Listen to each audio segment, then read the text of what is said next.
None of the Ravens' offseason plans have really been things that went according to script. No, I don't think we expected to sign Marcus Williams. We apparently had Zadarius Smith signed, and then we did not. The Moses signing at right tackle kind of hit me out of nowhere as well. I'm not sure about you. One of the few mainstays and few things that we can rely on in terms of the offensive line is Kevin Zeitler. And as we go into the draft and the Ravens, reveal their plans, I guess, are they going to draft a center at any point in time during the draft? Doesn't look like they're going to take Tyler Lindenbaum, but I guess we can rely on Kevin Zeitler. He'll be the only returning starter at the exact position that he played at in 2001. I rarely look at PFF stuff, and I will admit that in this case I did because I suspected that his PFF grade was quite high for this past season, 2021, and it was, especially compared to 2020 with the Giants. I guess that's the reason why I believe that the Giants had cut him, and then the Ravens picked him up and signed him to a 3-year deal. So what I did was I decided to take a look at one possession, and the possession that I picked was from the Ravens game up in Cincinnati, or our rematch with Cincinnati after they destroyed us in Baltimore in Week 7. So I'm looking at the first possession, and we're just going to focus on Zeitler. Going to go through every play, primarily just the end zone angle, to be honest with you. But again, this is first drive against the Bengals up in Cincinnati, where we go down with Josh Johnson at quarterback and we score. Doesn't get overwhelmed. I mean, B.J. Hill, look, this Bengals defense after this game went on a tear. Through the playoffs and even the Super Bowl, they looked well, did a great job, I thought, on the Rams for 2/3 of the game, maybe even 3/4 of the game. Zeitler was able to handle himself well in this first drive. Ravens run an RPO here. First time we saw Cincinnati, they defended this RPO much better than they did in this situation. Mark Andrews ends up wide open, but in any case, here's Zeitler matched up against a 3 technique to the right. Him and Macari are just comboing the guy, making it look like a run concept, just an RPO. First time the Ravens faced Hubbard and ran this RPO, Hubbard went upfield and got in Lamar's window. He kind of played this a little more disciplined, and Eli Apple, I think it's Eli Apple, just left Mark Andrews wide open in the flats there. I'm kind of going to eschew the all 22 angles, to be honest with you. I think this is a short, quick pass. Zeitler's right here, matched up against another 3 technique. Not really much to say in terms of Zeitler. He does get his hands out quick sometimes. There's some times where it looks like he's intentionally trying to draw the guy's arms out, like he did there. If you notice it, I don't think you're really going to notice it from the end zone angle. He kind of gets his arms out a little bit just to kind of draw the defensive lineman's hands out, then retracts his hands, and then goes ahead and punches inside. Guards have to use different technique in some cases than tackles do. To me, Kevin Zeitler looks like a guy that would be effective at either role. Not that we want to move him out there to tackle. The Ravens are trying to solve that issue, in and of itself. This is a run concept where the Ravens go with these like stacked twins out here to get people spread out of the box. So you got a 7-on-6 in here. The Ravens got 7, and the Bengals only have 6. I'm counting the quarterback. If you don't count the quarterback, I don't know what you're doing. He counts as a player, but in any case, Zeitler here is going to be working with Macari. I believe that Hubbard is the read guy. You got this linebacker that Zeitler tries to get to. First of all, Ben Cleveland kind of loses his man. Ben Cleveland kind of struggles on the second engagement of each snap. Bozeman's going to combo up to the Mike, which is 51, and he gets him. Zeitler and Macari are comboing this guy, and Zeitler's trying to work up to this apexed linebacker. And what I mean by apexed is he's responsible for the A-gap, but he's not lined up in it. He's lined up outside the tackle in order to help with the pass, but he's responsible for the A-gap. And you'll see he comes in here late. Zeitler's unable to get to him. It's not like Zeitler does a bad job. He just is unable to pick the guy up and finish it off. Combined with that, Cleveland has no control of this D-tackle once Bozeman combos up to the Mike. Zeitler's in at right guard again. He's pulling, kicking out. I think he does a nice job on this one. You'll see this 4-eye really handles Villanueva, gives him problems. I think Tomlinson's trying to help out and combo up to this mic right here. Zeitler is going to pull and kick this D end right here. And he gets a good little kick out block.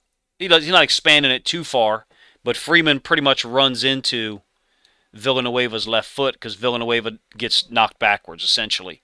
Not Zeitler's fault. Zeitler's pretty quick, if you ask me. Pulling to the far side of the field, meaning pulling across the center, the midline, across the center. He's pretty good at that. Later on, down near the end zone here, he's going to pull to the front side, meaning he's going to pull to the side that he's on and execute a kick-out block. I find him to be pretty athletic. It kicks out well, Boykin in motion, so you kind of surprised that it's a pass concept off of it. I think the Ravens were trying to catch the Bengals by surprise. This corner is sitting on this, but we could throw this football to either one of these two guys. We could. But this linebacker is obviously waiting on the ball to be thrown. But in any case, Zeitler kind of loses contact with his D tackle here. It's the nose, so that the guard and the tackle are pulling. So in order to accomplish that, the center's got to block back on this wide three, and Zeitler's got to block back on the nose. He's going to lose contact with him after a moment, which is rare. It happens twice on this possession. The nose tackle just gives him a good little move and sheds him because he sees that the football is kept. Ball could have been handed off, to be honest with you. Zeitler, not the most powerful guy compared to some other people that play guard in the NFL that are maybe a little bit bigger than him, but pretty good job of technique, always balanced. Doesn't panic. You see him anchored down there. It's a three-step drop, so you're not expecting him to give up a sack there. But when he anchors down, he does a pretty good job. And again, that's B.J. Hill. Those guys made plays in the playoffs. I believe B.J. Hill's the guy that had interception up in Kansas City on an RPO in the AFC title game, but I could be wrong. Good push here from the offensive line. Weird timing by I almost said Todd Heap. Weird timing by Boyle. But in any case, you've got Zeitler working on this D tackle, and I'm not sure what happens, but it must be a pretty good shot that he puts on him. Because you see this D tackle's arms flail out to the side. Oh, he's trying to knock Zeitler off to the backside. That's what it is. It's kind of trying to knock him off balance. Zeitler does a good job of regaining his footing. Watch the initial contact. D lineman tries to knock him off his path, and Zeitler regains his balance with his left foot. That step right there. Hopefully this video is smooth for you guys when I'm backing it up like this. I need to find a better media player. Zeitler's always under control. Smooth. Doesn't panic at all because he's seen so much. Not as good as Yonda. Come on. Who can be as good as Yonda? Not as much of a mauler. A technician, if you will, if you ask me. A technician. And one who's physical. You saw him. I think he tried to give B.J. Hill 5 right there. Oh, he just dapped him up. All right, RPO, or what kind of looks like an RPO. You get Bateman in motion. I remember doing a video about this play. I love this play because you're getting Bateman, Brown, and Andrews all on the same side of the field, and I love that. Bateman doesn't get to line up over there with those guys that often. Ravens use this pass pro a lot where they pull a guard. They did this with Powers some, but when Cleveland was in, they didn't do it as much. So they're going to fake to the back. And Zeitler's going to pull and help out on the edge. He's good at this. He's good. Now it looks like he gets chipped up a little bit by Bozeman. Bozeman, that's a little bit of a bad step by. Yeah, he's not getting his foot out of the way. Bozeman's right foot is stepping because he's got to handle this backside 2-eye, I guess if you want to call it a 2-eye, go ahead. And Zeitler's left foot doesn't get his left foot cleared out of the way quick enough, so he trips over him. But again, regains his balance. Some guys that would trip him up. Impressive dude, man. What a great signing. You would love, and you guys can correct me if I'm wrong in the comments section about whether the Ravens picked him up off the waiver wire, but I seem to remember that they did. All right, I believe he's going to pull and kick here. So this is like a old school 83, 87 cross block belly scheme, if you ask me. So he's just down kick. He's kicking out the D end, and I believe we're getting a down block and a down block. And then Andrews is trying to influence this D end by going outside to go get 24, who's a hell of a football player. I've talked about that. So what he's trying to do is he's trying to influence this D end to step out a little bit with him and then give Zeitler a bigger seam or gap to kick him out. It's almost a good football play. But we can't block the Mike. I think Zeitler does a great job. This video is about Zeitler, but we can't get to this Mike. It's impossible to get to him. He's totally protected. Good block by Zeitler, kicking out Hubbard, who is a hell of a football player. Like I said, he went on a run in the playoffs, too. He terrorized Kansas City. We're in heavy 22 personnel here. So they've responded with what looks like 4 down linemen and then a 5th, which is Hubbard in this case. So an old school like 5-2 type look, I guess. They love that 6-man front. They walked up that inside backer 57 late. Similar look, similar situation, I think, here. Except now we've taken Andrews and spread him out. This is actually a nice play by the Ravens. It got some criticism because I believe they were targeting Tomlinson. It ends up being incomplete to Brown. Zeitler falls. Bozeman falls over him. I don't think this was the one that the picture was passed around on social media of all the Ravens linemen falling down, but this guy does get into Macari a little bit, stand him up. Zeitler falls, and then Bozeman and Macari fall on top of him. That kind of thing happens. I mean, if you're so immature that you get off on that, like, don't watch my channel. That happens. We'll watch the end zone angle, and you can see it. I mean, it does look pretty bad. But I don't think Zeitler does anything wrong other than get shoulder barged by his teammate, Bozeman, which just starts the bowling balls. Or bowling pins. Let's talk about the play for a second. If you're not an offensive line guy and you've lasted this long, I actually really like this play a lot. Whether it's for Tomlinson or not, it doesn't matter to me. I mean, it is, but I don't care who the targeted guy is. It's just a Y-hide concept. So he's running out in the flats.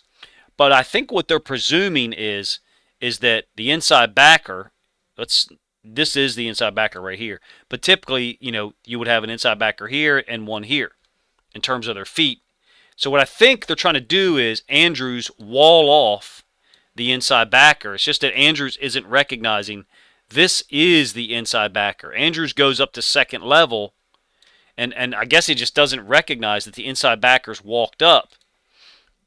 Maybe he does. Maybe he does recognize because he immediately flips perpendicular here. He just doesn't stay with it because the guy who covers is this guy right here, which is the inside backer. The safety doesn't switch off, which I think is Bates. You guys see what I mean? Look at Andrew's body positioning. He's trying to wall someone off. I believe he should be walling off this guy. But this guy, he wouldn't be able to do so in any case because this guy ends up on the bottom side of Tomlinson. So what I mean by bottom side is as Tomlinson runs this route, 57 ends up down here, underneath, on the bottom side. If he was on the top side of the route, we would say, he's where he is right now. He'd be on the top of the route defending here. And then in that case, Andrews would be able to pick him or screen him. Can't pick him or screen him here because he's on the bottom side. So nice play by that inside backer. Almost a great throw and catch from Johnson to Brown. Let's check out Zeitler on this. Right here. Yeah, it's just a shoulder barge. Knocks him down from Bozeman. I don't think it's anything that he did wrong. Bozeman just knocked him down, and then Bozeman fell over him, and then Macari fell over him. And again, if you get off on that, like we just don't watch football the same way. Touchdown pass to Bateman, left side. Bengals do something that they made famous in the playoffs. They execute a 3-man rush. I believe that this guy drops out. I believe this guy drops out. This guy sits in the low hole, and the free safety runs over here, and Johnson hits Bateman through this opening here. But let's check out Zeitler against the 3-man rush. Kind of inconsequential. He just anchoring down and getting some help from Macari. That 3-man rush was quite effective in the playoffs. I'll never forget in one of the live streams we had, someone said a 3-man rush doesn't work. It worked against Patrick Mahomes and the Chiefs in the AFC title game. You guys let me know what you think of Zeitler. Solid pro. Hopefully, I think he's 32. I think he's 32 years old. Hopefully he's able to finish out his contract with the Ravens. and provide the same level of consistency that he did this year. Just a really underrated signing. I believe the article I read today said that he was one of the top 5 free agent signings. That was kind of like an underrated signing, not a high level free agent signing, but an underrated one. It would be wonderful if the Ravens were able to steal another. I mean, we're going to go O-line in the draft, probably with at least 1 pick, if not 2.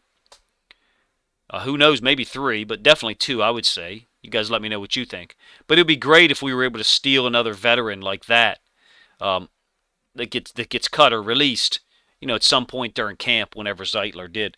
He seems to be a real technician, if you ask me. I would say if he was a boxer, he's not like a knockout guy. He's just a guy who's going to consistently be fundamentally sound and keep putting his hands on you. I really like his game. During the season, I suspected that he was having a really nice year. Even though I don't utilize PFF on this channel, that did kind of confirm it for me, just seeing that the numerical grade for him in 2021 was so much higher than the one from 2020 with the Giants. And who knows why that is. I didn't go back and look at the scheme. I didn't go back and look at what they were asking him to do, to be honest with you. I just wanted to take a look at this season. And the Macari video, the film I did for the Macari video, I saw a number of things from Zeitler, and I thought, okay, I'd like to do something, but I didn't want to throw it in my editing program and work for 3 hours on it like it sometimes takes. So I figured I would just fire up a possession and show you some of the good and some of the bad. You guys let me know what you think of Zeitler, that signing, and if it's possible for us to find another player like that, a veteran release during camp in 2022, because I think the Ravens have got to they just got to try to get a handle on depth on the offensive line now, and obviously handle the tackle situation. Let me know what you guys think of my film study breakdown in the comments section. I know it's a little different than some of the ones I've done recently.